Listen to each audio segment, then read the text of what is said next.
This is the Late Round Podcast with your host, JJ Zacharisa.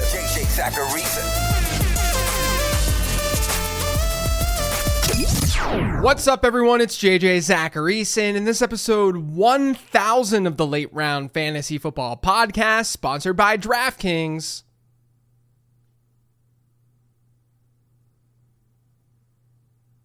Thanks for tuning in. Football season's right around the corner, and there's no better way to lock in your fantasy dominance early than with Best Ball on DraftKings, where you draft once and ride your roster all season long. And right now, DraftKings is giving all customers a can't-miss offer. Draft one, get one. Enter a lineup in the $15 million Best Ball contest for just $20, and you'll score another Best Ball ticket to play free for a share of that $15 million, giving you a second chance to win big. It's easy. Just draft your dream team once, no weekly management required, and let your top scorers automatically start each week. Across the whole season, every breakout star, every clutch play, every touchdown will count towards your quest for a share of $15 million. As you know, I'm drafting over there and I'm documenting things with Becoming a Best Ball Bro, so you can use the information from that show to help you out. So download the DraftKings Daily Fantasy app now to draft your $20 Best Ball lineup to play for a share of $15 million and get a second ticket to play free for a share of that $15 million. That's two chances to win big without ever setting your lineup again. Draft one, get one, only on DraftKings. The crown is yours. Gambling problem? Call 1-800-GAMBLER. In New York, call 8778-HOPE-NY or text HOPE-NY to 467-369. In Connecticut, help is available for problem gambling. Call 888-789-7777 or visit ccpg.org. 18 plus in most eligible states, but age varies by jurisdiction. Eligibility restrictions apply. Void where prohibited. One per customer. Enter the Best Ball $15 million headliner contest by 9/4/25 to get one bonus entry. $20 entry required. Reward expires in 30 days. See terms at DraftKings.com/NFL-best-ball. Sponsored by DK.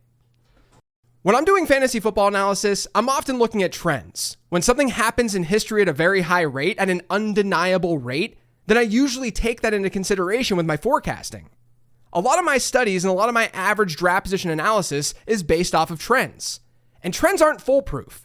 They're not here to say that something will definitely happen. Like, I did that episode last week on the tight end dead zone, or whatever you want to call it. That episode wasn't to say that 0 tight ends will emerge after being drafted in the tight end 7 to tight end 18 range. It's simply to say that historically, there hasn't been much reason to reach for tight ends in that range. That doesn't mean that it always is that way. And it doesn't mean that I won't be drafting anyone from that range, because there are also trends to look for that tell us who to target from that range. The point is that you better be sure things are aligning and that that pick makes sense before grabbing a player from that dead zone. It's about, as usual, probability. One of those undeniable trends that pops up in the late round draft guide each year, which, by the way, you can purchase that guide right now over on lateround.com for the 2025 season. But one of those undeniable trends is with rookies and how rookie players, and honestly, you could argue at all positions, but definitely at running back and wide receiver, and definitely wide receiver when you compare them to cost. But those rookies tend to be really good bets in your season-long drafts. They don't always work out, but they tend to work out at a higher rate than most other career year subsets, hence the trend. Now, if you listened to my discussion last week on late round perspectives with Jacob Sanderson, then you heard us chat a lot about the fantasy football market getting sharper. With the game of fantasy football maturing the way that it has, with so many people playing and getting more and more into the game, it only makes sense to assume the market's just filled with smarter people. People care more about fantasy football. When you care more about something, you understand that something a little bit better. I think we feel that subjectively each year. For anyone who is ultra prepared for drafts back like 10 years ago, you could walk away from drafts with super teams. It just feels a little bit more difficult to do that in today's game. So if the market's getting sharper, then that means some of the trends that we see may not be as strong as they appear, right? Because if we're comparing to history, and that history includes a time period where the market wasn't as sharp, then our data doesn't necessarily fully reflect the current market. And that was something I was really interested in researching with rookies. So I did. Rookies have been good value picks in season-long leagues. But is that edge actually disappearing? Are people driving the cost of rookies upward, leading to them not being nearly as valuable as they used to be? That's the shower thought that I had a few weeks ago. So I researched it, and I'm going to talk about that research on today's show. The first thing I wanted to see with this topic was whether or not we're actually drafting rookies higher today than we were, say, 10 years ago. Because if we're not, then case closed. All of the trends from 10 years ago apply today. I use average draft position data from fantasydata.com, which dates back to 2014. Now keep in mind, this is season-long ADP data. You may hear numbers today and be like, wait, that doesn't seem right. But you may also have best ball brain where the ADP isn't always 1-to-1. I'm only going to focus on running back and wide receiver today because quarterback and tight end just wouldn't give us a big enough sample to work off of. I think the rookie discussion focuses a little bit more on running back and wide receiver anyway. So let's start with running backs. Are we drafting running backs earlier than we used to? Well, there are about 1,000 different ways to answer that question. What I first did to look this up was see how many rookie running backs the market placed in the top 108, the top 84, and then the top 60 by year since 2014, and that's overall ADP. Why those parameters? Well, it gives us a look at rookie running back picks through round 5, through round 7, and then through round 9 in a 12-team league. And there was not a whole lot there.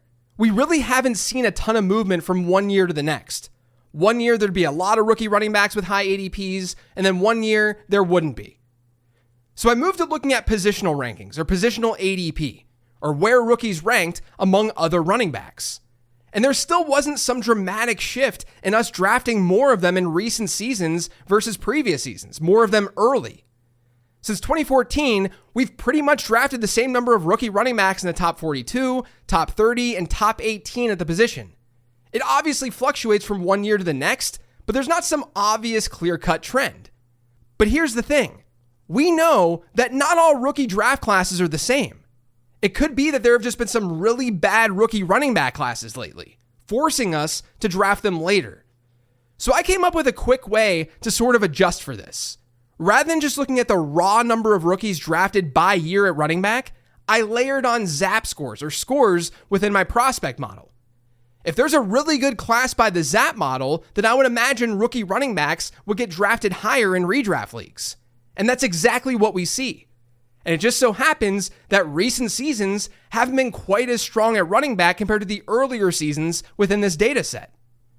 For example, from 2014 to 2020, we averaged 7 running backs per season with a ZAP score of 80 or better. You don't really have to understand the scores to get an idea of what I'm talking about here. On average, per season, 7 incoming running backs had a ZAP score above 80. Over the last 4 seasons, that average has been 4. Now, a lot plays into that. I'm not going to get into all that on today's show, but just know that ZAP scores have been slightly worse in recent years. So obviously, if prospects are worse in recent years, then we probably wouldn't be drafting them as high. The fact that there hasn't been a serious shift in where rookie running backs are drafted actually tells us that we might be drafting them higher than we used to. And I can give you some exact data on that too. I was curious what proportion of these running backs with ZAP scores above 80 were then being drafted in the top 42 in redraft leagues. So I simply took the number of rookie running backs drafted in the top 42 at the position, and I divided that by the total number of rookie running backs who are above a ZAP score of 80. Now, if you're thinking about this correctly, yes, there will undoubtedly be some players here who were drafted in the running back top 42 as rookies and who didn't have a ZAP score above 80. But this gives us a general idea of whether or not the market was taking good ZAP scores and actually drafting them early. When looking at this data, there seemed to be a very, very big shift around the 2019 timeframe. So let me explain that. From 2014 to 2018, so this is 5 years worth of data. From 2014 to 2018, we had 21 total rookie running backs drafted in the top 42 at the position. So 4.2 of them per season. We also had 34 running backs during that time period receive a ZAP score of 80 or better, which means 21 over 34, or 62% of them, were actually then taken in the top 42 at the position. Now that's just a rough estimate given what I said before, and that some top 42 running backs may not have had a ZAP score above 80. When looking at 2019 through 2024, we've had 29 rookie running backs drafted in the top 42, or 4.8 of them per season. That's a little bit higher than our previous sample. It's not significant, but it is a little bit higher. But from 2019 through 2024, we also had 31 running backs with a ZAP score above 80. Meaning, hypothetically, 29 of 31 or 94% of the good running back prospects had top 42 running back ADPs. That's significantly higher than the 62% rate that I talked about earlier. That trend exists throughout the position when looking at top 30 running backs by ADP or top 18 running backs by ADP. But it's most severe when looking at the top 42 range, which tells me that yes, we're probably pushing rookie running backs higher up our boards than we used to. Because when we've had good ones in recent history, we've been more confident in drafting them. We've drafted them higher.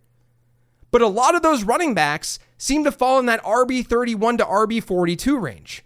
We're not necessarily pushing them up so far. That's only a portion of the story, though.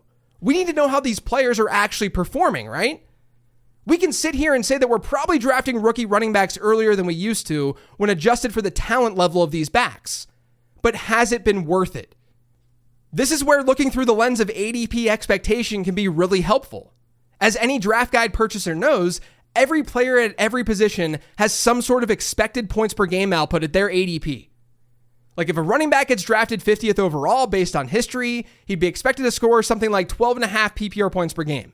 Now that might seem low, but you have to remember players also do poorly from that range. So it's just giving you sort of the median outcome. We can then see how well players do against that expectation. If a guy had an expected output of 12.5 PPR points per game, and then he scored 13.5 PPR points per game, then he exceeded ADP expectation by a point per game. Looking at things through this lens, there may be something to point out with these rookie running backs. Let's split this data up into two buckets again. The first bucket from 2014 to 2018, or the early years bucket. And then the next one, 2019 through 2024, or the current years. Those are the two groups that we just talked about a minute ago.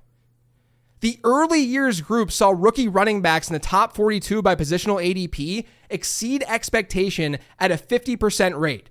So they outperformed their draft day cost at a 50% rate. The current year's one was at a 48% rate. So basically the exact same, despite the current year's running back group likely being boosted up in ADP a bit based on their talent profiles. But here's the thing. What we are seeing with this data is that current year running backs don't seem to be exceeding expectation at nearly as high of a rate as the early years group was. I looked at how well these top 42 rookie running backs exceeded expectation by 2 or more points per game and then 3 or more points per game. The early years group beat out the current year group by about 11 percentage points when seeing how well they exceeded expectation by 2 or more points per game. And then they doubled it up when looking at exceeding expectation by 3 or more points per game.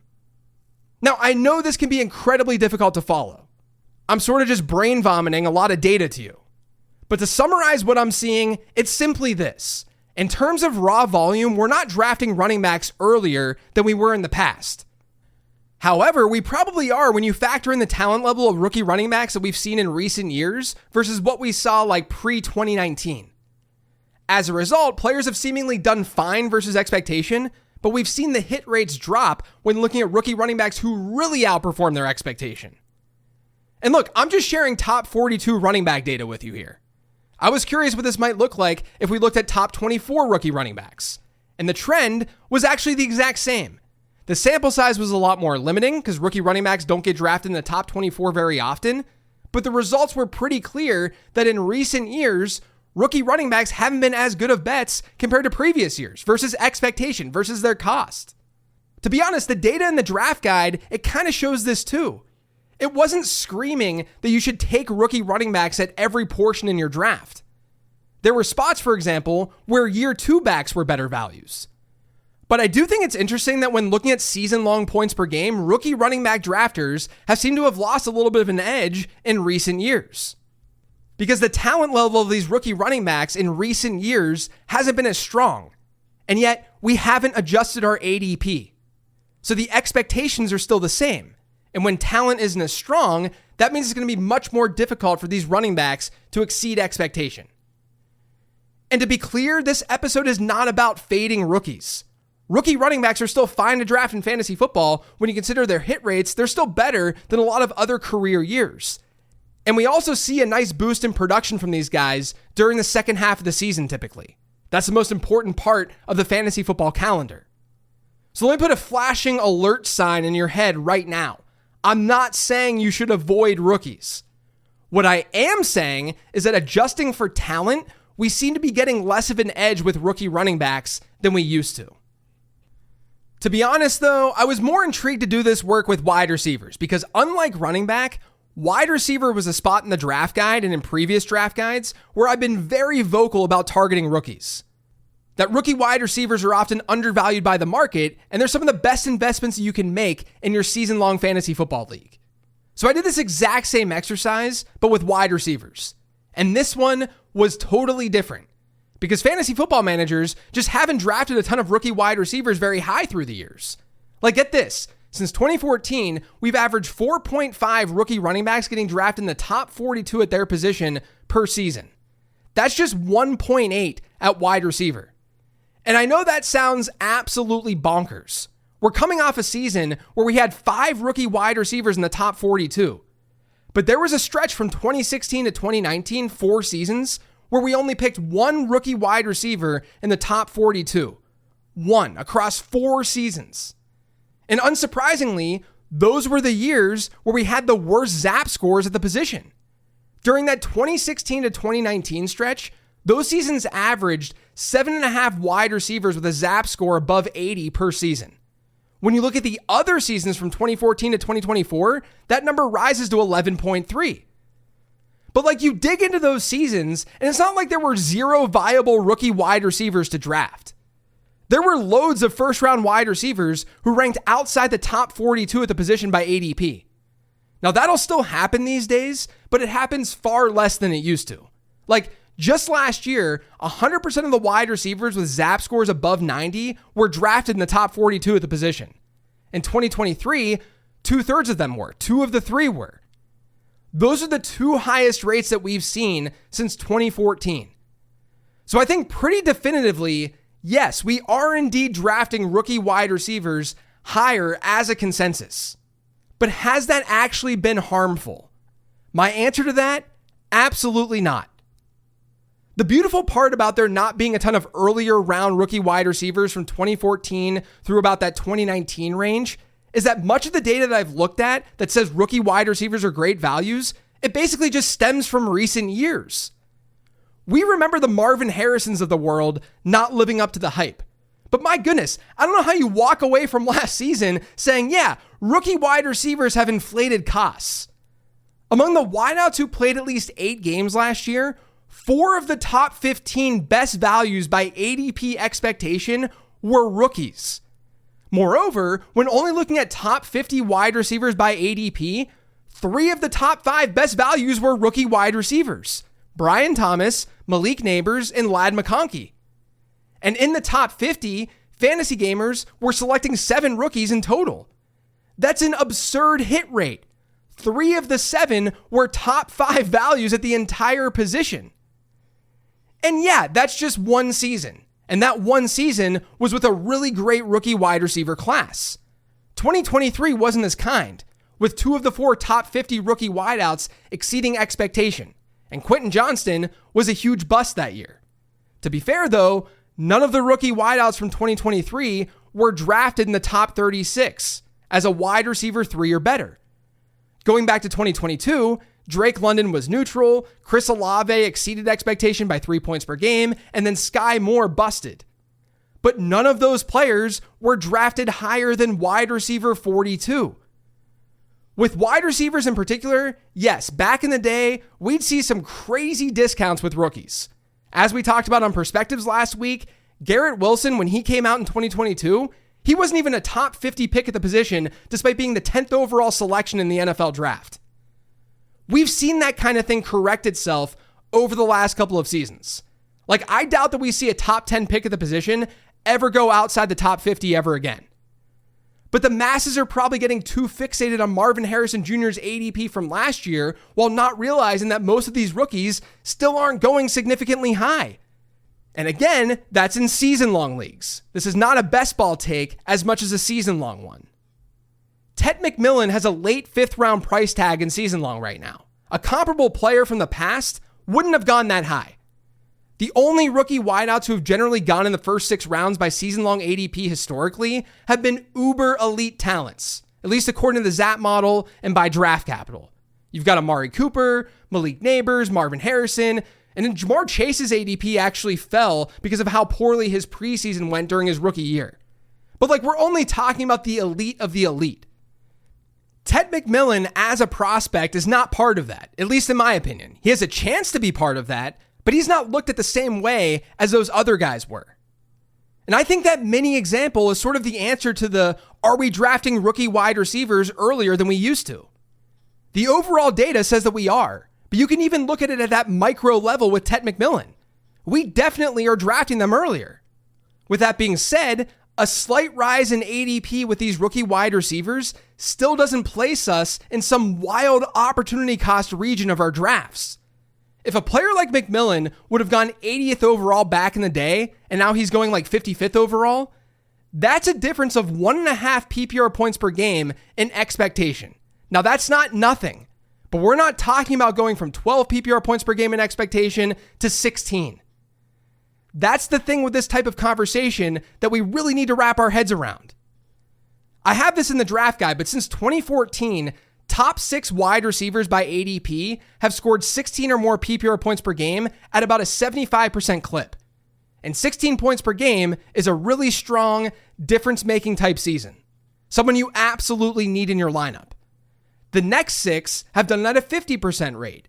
Then it's 30%, then 17%, then 14%.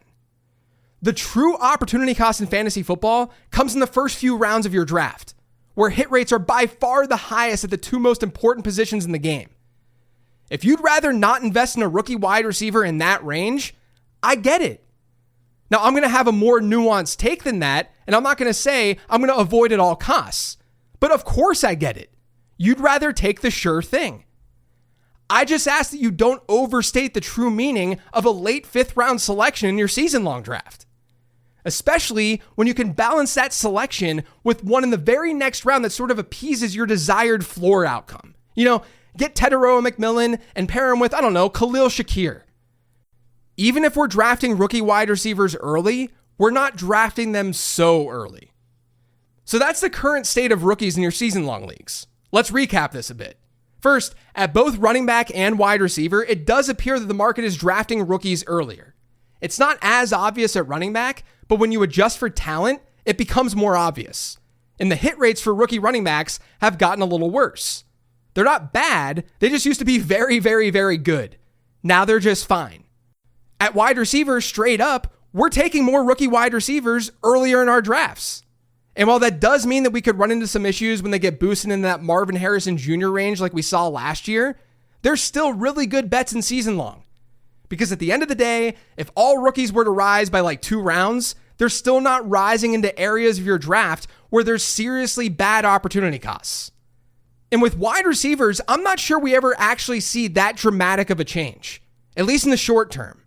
Wide receiver is relatively deep with talent. It might not be super deep with elite talent, though it appears to be this year, but there are always going to be those wide receiver 2, wide receiver 3 types littered throughout your draft. And that's how, at best, the masses are likely going to view rookie wide receivers. The funny thing is, we look at Marvin Harrison Jr.'s rookie season as this reason or this example to show how the market is now overvaluing rookie wide receivers. But he actually may be the reason why we continue to see rookie wide receiver dominance. Because his outcome, his rookie season totals, are surely going to scare people off, even if that's not a rational response. So keep drafting your rookies. The ambiguity, the uncertainty surrounding them leads to lower costs, and those lower costs give you an opportunity to buy low on a league-winning player. That's it for today's show, though. Thanks to all of you for listening. If you had subscribed to the Late Round Fantasy Football Podcast, make sure you are by searching for it pretty much anywhere podcasts can be found. And don't forget to follow me on Twitter and on Blue Sky at Late Round QB. Now, it wouldn't be right for me to walk away from episode 1000 of this podcast without really recognizing the milestone. And I say this for the end of the show because I know plenty of you don't care. But yes, this is episode 1000. I've now done 1000 Late Round podcast episodes, which for the most part, they've been solo shows, just me with the microphone. The Perspectives episodes, the Becoming a Best Ball Bro episodes, they're not part of this count. This show started over 8 years ago, which is really hard to believe. I wasn't even 30 years old when I published the first episode. You guys have listened to me say stupid things like fade Derrick Henry or target 2024 Jalen Waddle. You've heard me fall in love with late round running backs like Jerry McNichols, John Kelly, and Eno Benjamin. You've listened to me at my lows as a fantasy football analyst. Because as I always say, this is a probability-driven game. We're going to be wrong a lot. But some of the highs have been so much fun. I think back to Isaiah Pacheco and calling him out as a player to target right after he was drafted by the Chiefs. Or Lamar Jackson's breakout season. When that week 1 game happened where he threw 5 touchdowns against the Dolphins after I relentlessly talked about him throughout the offseason, that was amazing. Or Puka Nakua's rookie season and being on top of that. You listen to me at some of my best moments as a fantasy football analyst too. It's been great to share my thoughts on fantasy football on this show over the last 8+ years. But easily the greatest gift that this podcast has given me is the connection to so many people, not just across the country, but across the world. I've connected with other parents who have kids the same age as mine. I've met strangers at the grocery store who happen to recognize me despite usually just hearing my voice. I've made legitimate lifelong friends simply because they found this podcast. I'm forever grateful to be able to wear gym shorts every day and analyze fantasy football for a living. I can't even explain to you guys how lucky I am for that alone. I haven't had the Sunday scaries for years now because I legitimately am in love with what I do. And a huge reason I love this so much is because of all of you. Genuinely. So thank you. Thank you for being along on this ride with me. Through the good advice, the bad advice, the birth of my daughter, the adoption of my son, a pandemic, the grieving after losing a friend and colleague in Mike Tagliere. Thank you. Thank you for letting me do me and appreciating the hours that I put into this show. I think about it every single day, and I'm truly honored to have been able to do this show 1,000 times. Here's to 1,000 more.